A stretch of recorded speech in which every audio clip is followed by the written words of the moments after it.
Di tahun 2024 ada nggak nih kepikiran buat pengen beli iPhone seri 7 ya, mau upgrade ke iPhone 7?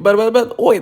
Upgrade iPhone 7. Berarti iPhone lo, HP lo tuh jadul banget dong. Tapi sebelum mulai videonya, gue doain deh. Semua penonton-penonton gue yang lagi nontonin video gue ini, semoga rezeki kalian semakin dilancarkan, amin ya kan. Semoga bisa beli HP yang kalian suka, HP yang kalian mau sesuai kebutuhan kalian lah. Tapi intinya gini, gue di video kali ini gue pengen ngegibahin seri 7. Ini bukan video review ya, lebih ke pergibah-gibahan aja lah tipis-tipis. Nah, gue belum bahas tuh secara spesifik seri 7, iPhone 7 biasa apakah masih layak atau enggak dipakai di tahun 2024. Ini versi gue. Kalau lu lihat YouTuber lain di luar sana yang bahas, itu versi mereka. Terserah mereka dong, setiap orang punya preferensi masing-masing. Nah, untuk versi gue belum gue buat nih, nanti gue bakal buat mungkin besok-besok lah. Di video kali ini gue bakal bahas yang varian plusnya. Untuk 7 biasa sebenarnya udah gak sabar sih. Tapi tar dulu deh, gue ngebet yang 7 plus dulu aja. Nah, kalau lu upgrade ke 7 plus, bisa gue bayangkan handphone lu saat ini berarti ya cukup tua lah ya. Dan cukup menguji kesabaran ya, memacu adrenalin saat kita main game kali ya. Tapi buat lu yang beli seri 7 plus, untuk HP kedua berarti HP lu yang utama udah lumayan cakep dong ya kan.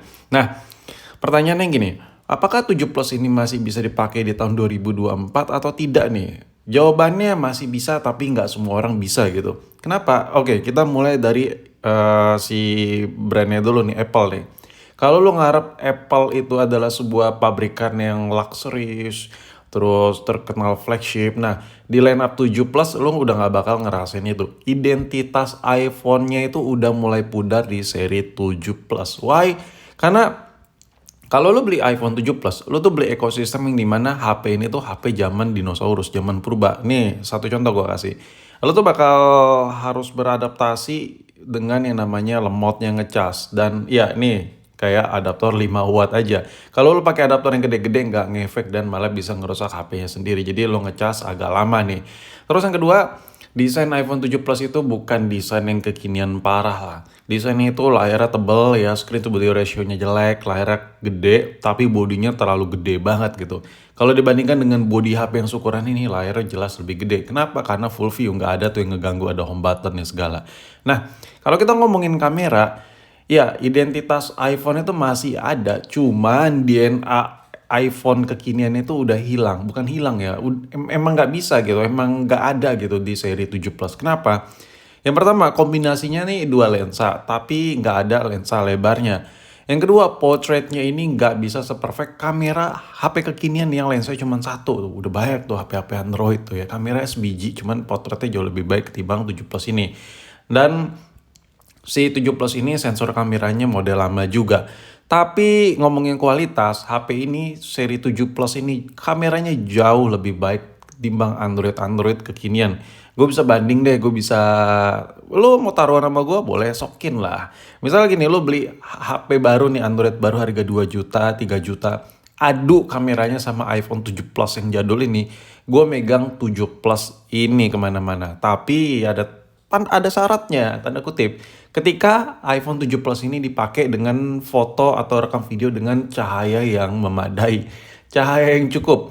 Kalau cahayanya cukup, lu pakai buat foto, lu pakai buat rekam video, iPhone 7 Plus ini goks. Jadi buat lo mungkin pengen buat konten YouTube atau pengen konten-konten video-video buat TikTok atau apapun itu, tapi dana lu terbatas, Bang, gue mau cuma beli iPhone 7 Plus, sokin aja sih. Cuman ada syaratnya. Lo kalau foto dan ngerekam, benar-benar harus cahaya yang padat. Entah itu siang-siang, sore-sore cerah, atau di dalam ruangan dengan cahaya tambahan.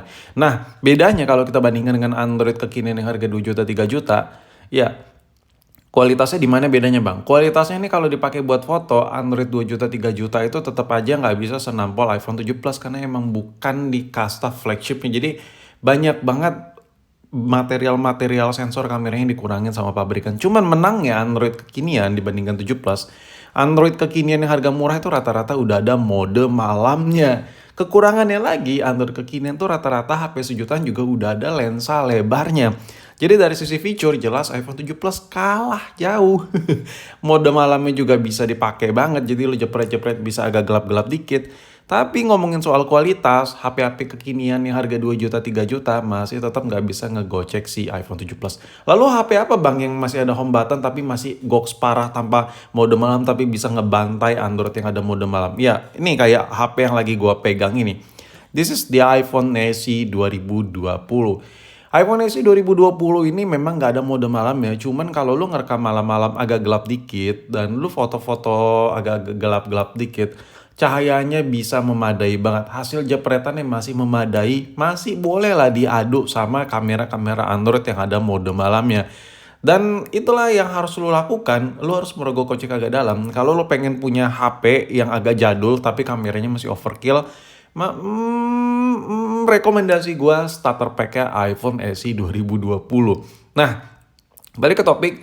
So, ngomongin baterai consumption-nya, iPhone 7 Plus ini menurut gue jauh lebih irit, jauh lebih baik ketimbang iPhone 8, iPhone 7 biasa. Memang nggak bisa dibilang irit, cuman bisa dibilang irit kalau dibandingkan dengan lineup iPhone kayak iPhone 7, iPhone 6s, iPhone 8, iPhone SE sekalipun.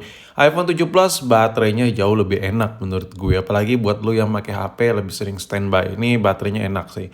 Nah ngomongin soal pemakaian 7 Plus ini untuk dipakai daily masih bisa-bisa aja. Cuman gue ngerekomendasiin iPhone 7 Plus ini untuk pemakaian daily yang kategorinya super duper ringan. Cuman sekedar balas chat WhatsApp, buka email jarang-jarang.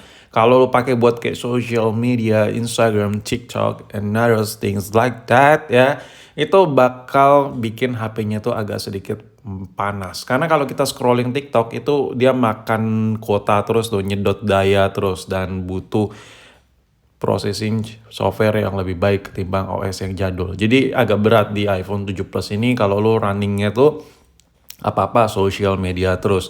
Tapi untuk pemakaian daily masih enak banget. Dan ngomongin soal layarnya, layar 7 Plus ini wah gila sih. Ini memang masih IPS panel ya, tapi Apple kan nggak ada ngasih embel-embel Retina display. Anjay namanya. Tapi jujur ya, iPhone 7 Plus ini layarnya jauh lebih enak ketimbang AMOLED Android yang harga 2 juta, 3 juta men. Entah kenapa Apple tuh kayak keren sih, tapi emang iya sih ada harga ada rupa lah. Ingat guys. HP ini tuh dulu harganya seharga motor.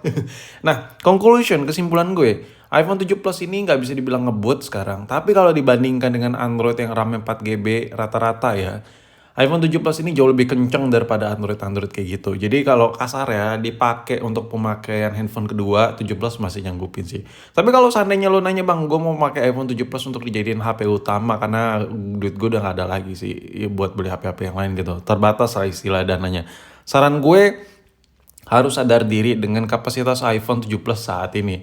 Ya lu mampu beli 7 Plus tapi lu paksain buat ngegame ya gimana gitu. Lu mampu beli 7 Plus tapi lu paksain benar-benar buat kerja berat ya gimana gitu. Harus terima konsekuensinya.